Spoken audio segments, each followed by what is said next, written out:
नि सा गा pani pani धा पा पद पद गा नि ध सा नि सा गा pani pani धा पा पद पद गा नि ध सा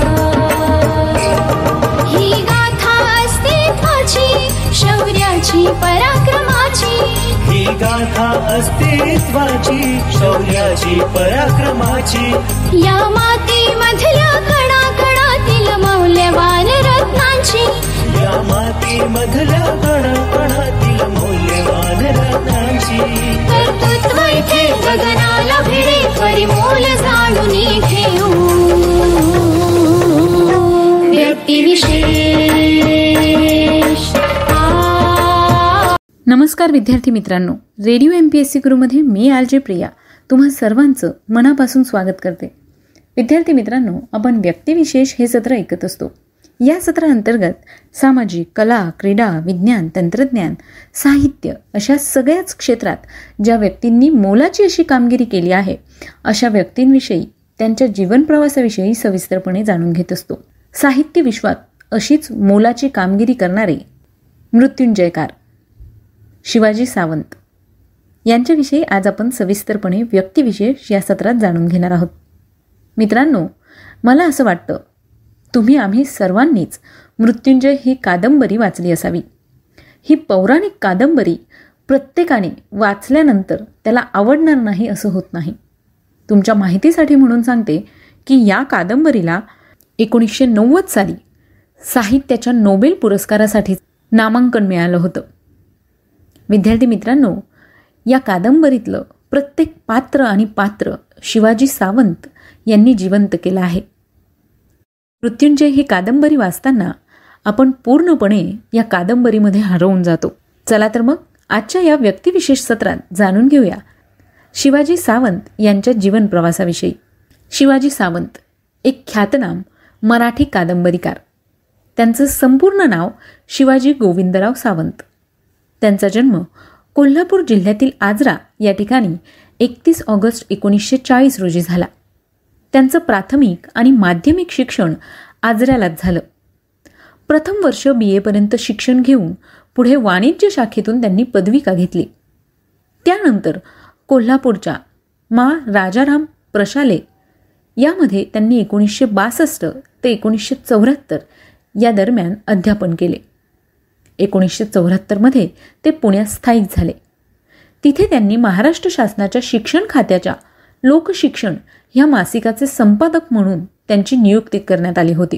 1983 मध्ये या मासिकाच्या संपादक पदावरून त्यांनी स्वेच्छानिवृत्ती घेतली. राजाराम प्रशालेत अध्यापन करीत असतानाच त्यांनी 1967 साली मृत्युंजय ही आपली पहिली कादंबरी लिहिली. हिंदीतील केदारनाथ मिश्र यांचे कर्ण आणि रामधारी सिंह दिनकर यांचे रश्मिरथी ह्या 2 खंडकाव्यांचा त्यांनी मृत्युंजयच्या प्रस्तावनेत कृतज्ञतापूर्वक उल्लेख केलेला आहे.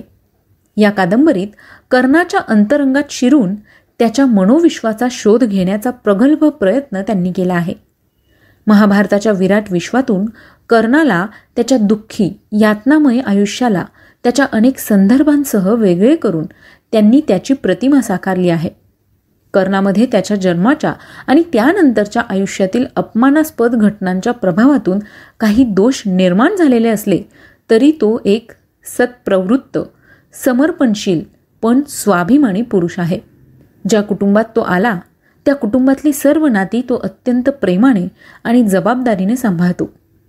गुरुजनांबद्दल त्याच्या मनात कृतज्ञता आहे. मैत्रीसाठी तो आपले सर्वस्व अर्पण करतो. त्याच्या व्यक्तिमत्वाची ही प्रकाशमय बाजू त्यांनी समर्थपणे मांडली आहे. या कादंबरीला वाचकांचा फार मोठा प्रतिसाद मिळाला. यातलेच आपण सुद्धा एक वाचक आहोत. त्यांच्या ह्या पहिल्याच कादंबरीने प्रभावी कादंबरीकार म्हणून त्यांची प्रतिमा प्रस्थापित झाली. बहुतेक भारतीय भाषातून या कादंबरीचे अनुवाद देखील करण्यात आले. तिचा इंग्रजी अनुवाद देखील झाला आहे आणि या कादंबरीमुळेच शिवाजी सावंत यांना मृत्युंजयकार ही उपाधी लाभली.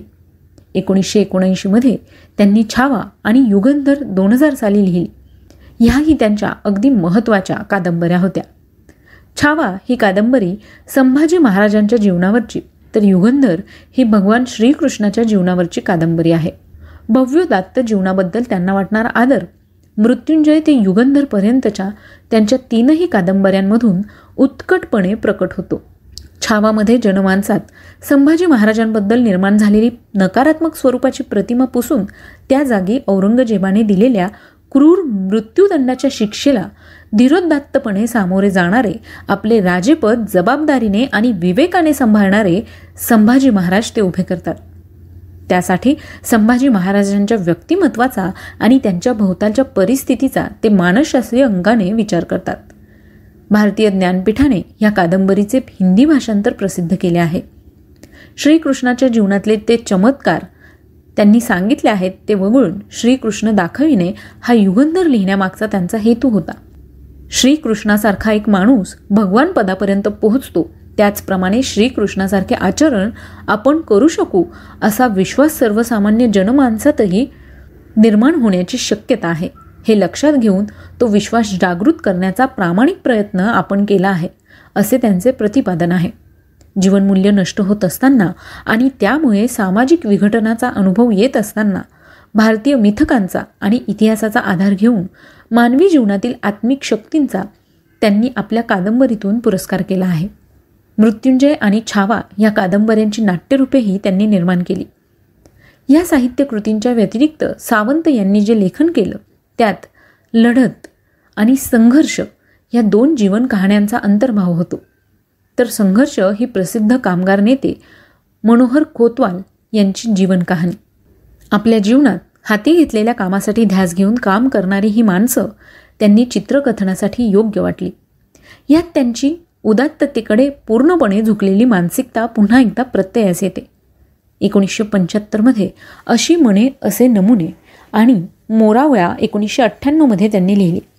यामधून त्यांनी वेगवेगळ्या माणसांची व्यक्तिचित्रे रेखाटली आहेत. अशी मने असे नमुनेमध्ये त्यांच्या जीवनाशी एकरूप झालेली, त्यांच्यावर प्रेम करणारी निर्मळ मनाची माणसे त्यांनी रंगवली आहेत. तर मोरावळ्यामध्ये त्यांना भेटलेली शिक्षण, समाजकारण, राजकारण, प्रकाशन, साहित्य अशा क्षेत्रातील कर्तृत्ववान माणसे त्यांनी शब्दचित्रित केली आहेत. प्रकाशक अनंतराव कुलकर्णी, साहित्यिक ग. दी. माडगुळकर, ना. स. इनामदार, शिक्षणाच्या क्षेत्रातील अशोक गगराणी, राजकीय नेते यशवंतराव चव्हाण ही मोरावळ्यामधील काही व्यक्तिचित्रे होत. सावंत यांनी ही 2 पुस्तके लिहून मराठीला व्यक्तिचित्रणात्मक साहित्य अधिक संपन्न केले. 1994 शेलका साज याचं त्यांनी ललित लेखन केलं आहे. सावंत यांना अनेक साहित्य पुरस्कार आणि सन्मान मिळाले. मृत्युंजय या कादंबरीला सुद्धा काही निवडक पुरस्कार मिळाले. यामध्ये 1967 सालचा महाराष्ट्र राज्य पुरस्कार, 1972 सालचा नची केळकर पुरस्कार, भारतीय ज्ञानपीठाचा मूर्तिदेवी पुरस्कार 1995 साली मिळाला. तर फाय फाउंडेशनचा पुरस्कार देखील 1996 साली या कादंबरीला देण्यात आला होता. 1998ला आचार्य अत्रे विनोद विद्यापीठ पुरस्कार मिळाला होता. तर छावा या कादंबरीला देखील 1980 सालचा महाराष्ट्र शासनाचा पुरस्कार मिळाला होता. बडोदे येथे 1983 भरलेल्या बडोदे मराठी साहित्य संमेलनाचे ते अध्यक्ष होते. 1997 पुणे महानगरपालिकेतर्फे त्यांना सन्मानपत्र देण्यात आलं होतं. कोल्हापूर येथे 1998 भरलेल्या 7व्या कामगार साहित्य संमेलनाचे ते अध्यक्ष होते. पुणे विद्यापीठाचा जीवनगौरव पुरस्कार त्यांना 1999 साली देण्यात आला. तर 2000 कोल्हापूर भूषण म्हणून त्यांना सन्मानित करण्यात आलं. भारत सरकारच्या मानव संसाधन व सांस्कृतिक कार्यालयाकडून त्यांना ज्येष्ठ साहित्यिक शिष्यवृत्ती देण्यात आली होती. अशा या महान मृत्युंजयकाराचं 18 सप्टेंबर 2002 रोजी निधन झालं. विद्यार्थी मित्रांनो, आज त्यांचा स्मृतिदिन होता.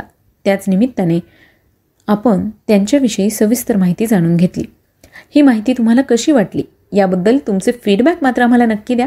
आणि हो, जर तुम्हाला शक्य असतील तर शिवाजी सावंत यांची मृत्युंजय, छावा आणि युगंधर या कादंबऱ्या आवर्जून वाचा, हे मात्र मी नक्की तुम्हाला सुचवेल. चला तर मग विद्यार्थी मित्रांनो, आता वेळ आली आहे रजा घेण्याची. मी आरजे प्रिया तुम्हा सगळ्यांची रजा घेते. पुन्हा भेटूया उद्याच्या व्यक्तिविशेष या सत्रात अशाच एका नवीन व्यक्तीचा जीवन प्रवास ऐकण्यासाठी. तोपर्यंत ऐकत रहा तुमचा लाडका चालता फिरता इंटरनेट रेडिओ म्हणजेच Radio MPSC Guru. Stay tune to Radio MPSC Guru, spreading the knowledge, powered by Spectrum academy.